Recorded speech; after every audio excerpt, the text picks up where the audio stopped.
दीपा की शादी को 1 हफ्ता हुआ था। दीपा को लग रहा था कि शादी के बाद सब कुछ ठीक होगा।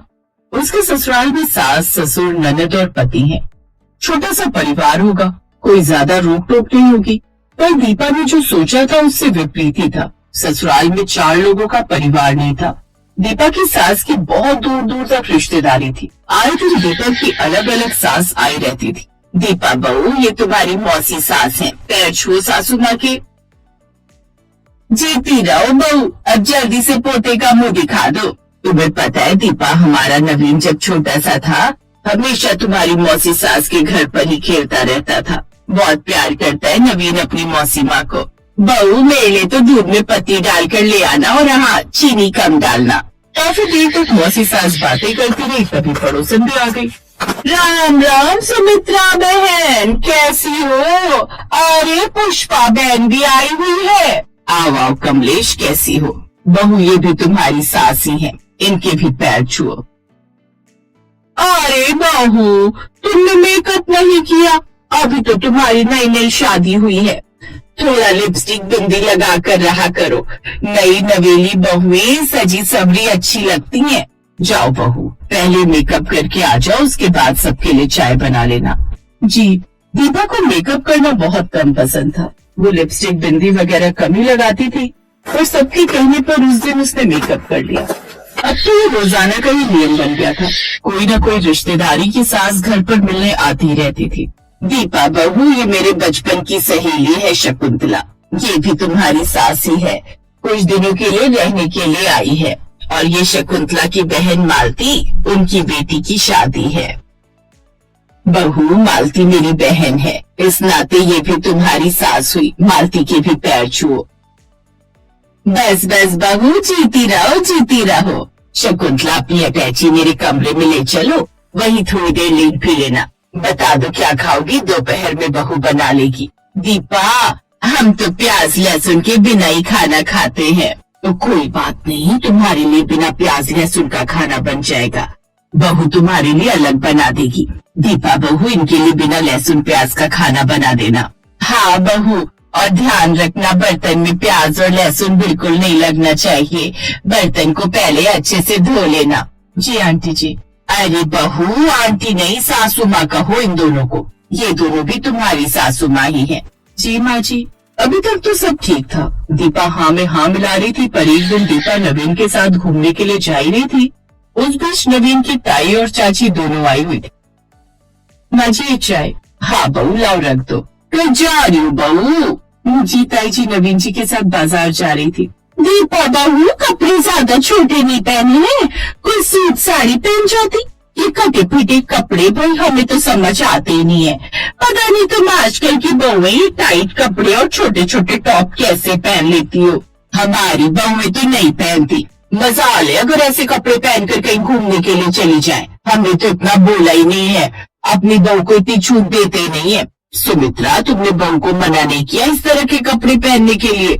रहने दो भाभी, ये आजकल की बहुएं हैं, भाभी मना करे और ये मान जाए, ऐसा हो ही नहीं सकता। दीपा कोई कुर्ती वगैरह पहन लेती जीन्स के साथ। ये टॉप बहुत छोटा है। वो मैं टॉप मैं लाया था दीपा के लिए। मैंने कहा था दीपा को कि आज मूवी देखने जाएंगे, तो ये टॉप पहनने में क्या बुराई है? माँ, इस टॉप में क्या दिक्कत लग रही है आपको? और चाची जी आपको? नवीन अभी बात पूरी ही कर रहा था कि तभी उसके पापा आ जाते हैं।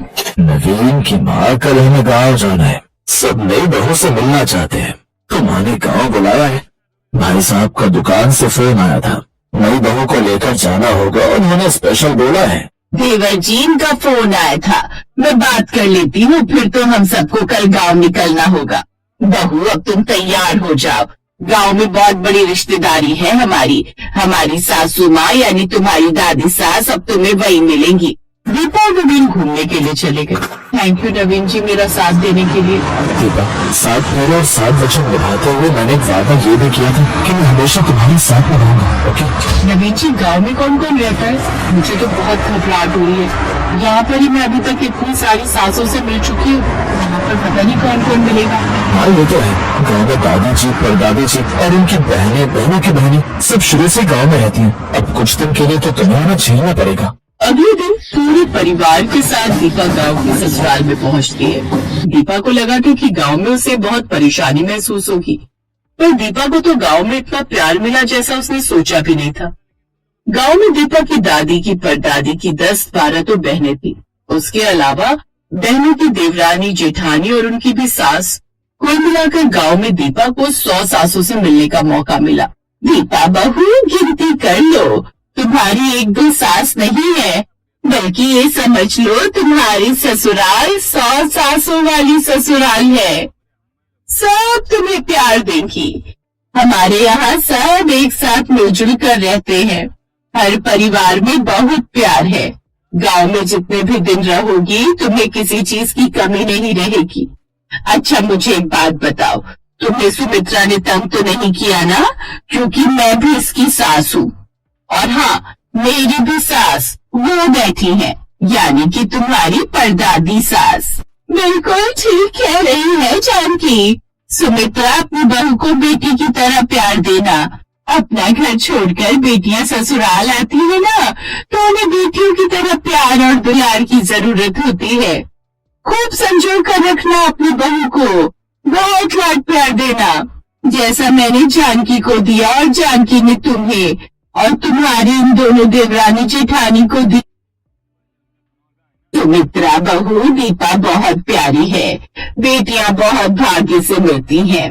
हमेशा मिलजुल कर रहना। मिलजुल कर रहने से प्यार बढ़ता है।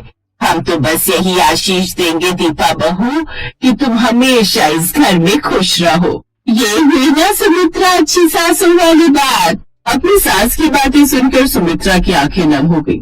उन्होंने दीपा को गले से लगा लिया और कहा, दीपा बहू, अब ये घर तुम्हारा भी उतना ही है जितना मेरा। मैं वादा करती हूँ तुम्हें कभी पराया नहीं महसूस होने दूंगी। दीपा बहू, तुम हमारे खानदान में इकलौती बहू आई हो। मेरी तो 2 बेटियां हैं और तुम्हारी चाची सास की भी एक बेटी है। नवीन परिवार में इकलौता बेटा है। जैसे हम उसे प्यार करते हैं वैसे ही हम सब तुम्हें भी प्यार देंगे। दीपा बहू, तुम्हें जो पहनना है पहनो, तुम्हें कोई नहीं टोकेगा। तुम इस घर की बहू हो और बहुएं बेटियों की तरह रहे तो उसमें क्या हर्ज है। मेरी बेटी सुनैना भी तो ऐसी कपड़े पहनती है, पर मैं उसे कभी नहीं टोकती। तो फिर तुम्हें क्यों टोके? तुम भी तो बेटी की तरह हो। खुश रहो बहू। दीपा की आंखों में खुशी के आंसू छलक आए। उसने पहली बार महसूस किया कि वो इस घर में सिर्फ एक बहू नहीं बल्कि परिवार का अहम हिस्सा है। गांव की औरतें भी मुस्कुरा उठी। उनमें से एक ने कहा, दीपा बहू, मैं भी तुम्हारी सास ही हूँ। बस इतना ही कहूंगी कि जब इतनी सारी सासें हैं तो उतना ही ज्यादा प्यार भी मिलेगा। क्यों सुमित्रा, सही कह रही हूँ ना? बिल्कुल सही कहा सावित्री बहन। सबके चेहरे पर खुशी आ गई क्योंकि उनकी बहू दीपा के चेहरे पर खुशी थी। नवीन भी दीपा को देखकर मुस्कुरा देता है।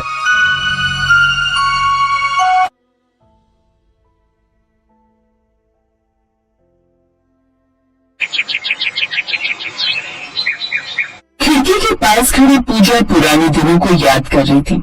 आंखों में आंसू उसकी यादें ताजा कर रहे थे। मम्मी पापा, रोहित भैया, आप सबकी बहुत याद आती है। आप सबसे मिलने का बहुत मन करता है। आप नहीं जानते, मैं अखिल के साथ बहुत खुश हूँ। अखिल जी मुझे बहुत प्यार करते हैं। मैं जानती हूँ मैंने आप लोगों की मर्जी के खिलाफ जाकर अखिल जी से शादी की थी, पर अब तो मेरी शादी को 2 साल हो गए हैं। पर पिछले 2 सालों में आपने मेरी एक बार भी खबर नहीं ली। जब तक आप मुझे नहीं बुलाएंगे मैं खुद मायके कैसे आ जाऊं?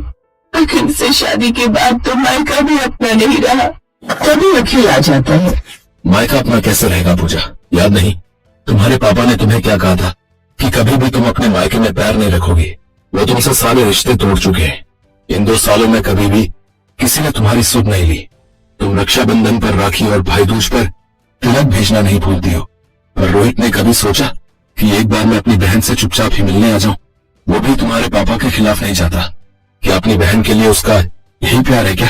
तुम्हारी मम्मी तो तुम्हें याद कर सकती थी ना, वही एक बार फोन कर लेती। अखिल, तुम नहीं जानते, पापा के गुस्से से घर में सब डरते हैं। उन्होंने सबको मना किया हुआ है मेरे से बात करने के लिए। पापा के खिलाफ कोई नहीं जाएगा, पर मुझे पता है मन मन वो लोग मुझे बहुत याद करते होंगे और मैं जानती हूँ वो भी कोई ना कोई बहाना मुझे बुलाने का ढूंढ ही रहे होंगे। तुम फ्रेश हो जाओ, मैं तुम्हारे लिए चाय लाती हूँ। कोई दिन ऐसा नहीं चाहता था जब पूजा अपने मायके वालों को याद न करे। कुछ दिनों बाद पूजा सब्जी मंडी में सब्जी खरीद रही थी, तभी उसे मायके के पड़ोस में रहने वाली सुनीता आंटी मिल गई। उन्हें देखकर पूजा बहुत खुश होती है। बातों ही बातों में उसे एक ऐसी बात पता चलती है जिसे सुनकर वो खुशी से फूली नहीं समाती। हाँ बिटिया, तुम्हारे रोहित भैया का रिश्ता पक्का हो गया है। अगले महीने की 5 तारीख की शादी का मुहूर्त निकला है। तुम्हारी मम्मी मिली थी तो बता रही थी कि यही दिल्ली की है लड़की। चलो अब तो तैयारी शुरू करो, तुम्हारे भाई की शादी है। अब तुम तो इकलौती बहन हो, सारे फंक्शन में तुम ही रौनक लगाओगी। मुझे लगता है 10-12 दिन ही तो शादी के रह गए हैं, तो तुम्हारे मम्मी पापा फोन कर ही देंगे। रोहित भैया की शादी का सुनकर मैं भी बहुत खुश हूँ। वो तो नहीं, मैं तो खूब तैयारी करने वाली हूँ। अलग से सुंदर लहंगा तैयार करवाऊंगी, बहुत सारा काम है। अरे मैं अपने मोबाइल फोन के घर पर ही छोड़ आई, कहीं पापा फोन नहीं कर रहे हो? अच्छा aunty ji, thank you so much. आपसे मिलकर बहुत अच्छा लगा। रोहित भैया की शादी में मिलेंगे। मुझे जल्दी जल्दी घर पहुँचती है। उसे लग रहा था कि कहीं मम्मी पापा या रोहित की मिस्ड कॉल ना आ गई हो। क्या हुआ पूजा, तुम बाजार गई थी? हाँ, वो मेरी सहेली है ना काजल, उसके पापा का लहंगा का बड़ा शोरूम है। रोहित भैया की बारात में पहनने के लिए लहंगा सेलेक्ट करने गई थी। मैंने पसंद कर लिया, सोचा एक बार तुम देख लो, तभी खरीद लूंगी। पूजा पहले फोन तो आने दो। अभी तक तुम्हारे घर से किसी का भी फोन नहीं आया है। रोहित की सगाई हो गई, शादी की डेट फाइनल हो गई, शादी को 10 दिन रह गए और अभी तक तुम्हें किसी ने फोन तक नहीं किया है। अब तो शादी के कार्ड भी बंटने शुरू हो गए होंगे, और खुद की सगी बेटी को शादी के लिए अभी तक एक भी फोन किसी का नहीं आया। ऐसे फालतू में परेशान मत हो, कहीं ऐसा ना हो कि तुम्हें मायके से कोई बुलाए ना और तुम तैयारियां करके बैठ जाओ। अरे नहीं नहीं अंकल जी, कैसी बातें कर रहे हो आप? ऐसे मौके पर मम्मी पापा मुझे भूल थोड़ी जाएंगे। आखिर मेरे भाई की शादी है, मेरे बिना शादी थोड़ी होगी। ऐसी बातें करके तुम मेरा दिल छोटा कर रहे हो। मुझे घबराहट हो रही है। मेरे बहुत अरमान है अपने भाई की शादी को लेकर। मैं बहुत तैयारी कर रही हूँ अखिल जी। पर सच तो यही है ना पूजा कि अभी तक फोन नहीं आया है। पूजा भी समझ रही थी कि अब तक तो फोन आ जाना चाहिए था। शादी को दिन ही कितने रह गए थे। पूजा को तो ये तक नहीं पता था कि आखिर रोहित की शादी किस लड़की से होने वाली है। एक रात पूजा और अखिल रेस्टोरेंट में डिनर करके घर लौट रहे थे। रात के अंधेरे में अखिल को पता नहीं चला और उसने अपनी बाइक गलत रास्ते पर ले ली। अरे यार, लगता है मैं गलत रास्ते पर आ गया। मेरे को समझ ही नहीं आया। अब एक काम करता हूँ, बाइक वापस मोड़ता हूँ। ध्यान से अखिल जी, बहुत सुनसान गली है। मुझे तो बहुत डर लग रहा है। यहाँ पर ज्यादा घर भी नहीं है। थोड़ा तो ध्यान रखो, कितना अंधेरा भी हो रहा है। बचाओ बचाओ, कोई है? ये तो किसी लड़की की आवाज है, लगता है कोई मुश्किल में है। हाँ, आवाज तो सामने उस टूटी हुई गाड़ी से आ रही है। वो देखो, वो लड़की को 2 बदमाश पकड़ के ले जा रहे हैं। बचाओ बचाओ। ओए बाइक को पीछे मोड़ ले, यहाँ खड़ा होके क्या तमाशा देख रहे हैं? मेरी मदद कीजिए, ये दोनों गुंडे मुझे पकड़ कर ले जा रहे हैं। ये दोनों कॉलेज टाइम से मेरे पीछे पड़े हुए थे। ये लड़का जबरदस्ती मुझसे शादी करना चाहता है। छोड़ मेरा हाथ, छोड़। जब लड़की मना कर रही है तो जबरदस्ती क्यों कर रहे हो? अच्छा, तू बीच में बता दे, वरना यही के यही ढेर कर दूंगा। रंगा मुझे ढेर करेगा तू? जानता नहीं है मैं कौन हूँ? जिम में तेरे जितने वजन के तो मैं डंबल उठाता हूँ। आखिर अच्छे खासे कद काठी का था। दोनों बदमाशों को वो अकेला ही खरीद देते हैं और दोनों बदमाश लड़के वहाँ से भाग जाते हैं। थैंक यू सो मच, आज आपने मेरी जान बचा ली। अब सब ठीक है। अखिल, हमें इन्हें घर तक छोड़ देना चाहिए। अब हाँ, तुम ठीक कह रही हो। पूजा और अखिल तीनों को इसके घर तक छोड़ देते हैं। रोहित जी, आज पूजा दीदी और अखिल जीजू ने मेरी जान बचाई है। इनके बारे में मुझे कभी किसी ने बताया ही नहीं। मैं रात सब कुछ जानकर मैं बस इतना ही कहूंगी कि पूजा दीदी और अखिल जीजू आज मेरे लिए भगवान बनकर आए हैं। पूजा मेरी बच्ची। पूजा मेरी बच्ची, कितने दिनों बाद तुझे देख रही हूँ। पूजा, थैंक यू सो मच। मैं तुम्हें हमेशा याद करता था। पापा को कई बार कहा कि तुम्हें फोन कर ले, तुमसे मिलने। माँ, आप लोग तो मुझे अभी भी शादी में नहीं बुलाने वाले थे ना? आप लोग तो मुझसे सारी रिश्तेदारी तोड़ चुके हो। वो तो आज अनजाने ही फिल्म से हमारी मुलाकात हो गई। बेटा, मैं तो अपने भाई को सेहरा बांधते हुए भी नहीं देख पाती। पूजा की आंखों में आंसू देखकर सब रो पड़ते हैं। सब कुछ ठीक हो जाता है, सारे मनमुटाव खत्म हो जाते हैं। पड़ोसन सुनीता आंटी की बात सच हो गई। अपने भाई की शादी में सबसे ज्यादा आगे आज पूजा ही थी। आज शादी के बाद पहली बार उसे महसूस हुआ कि उसे अपना मायका फिर से मिल गया।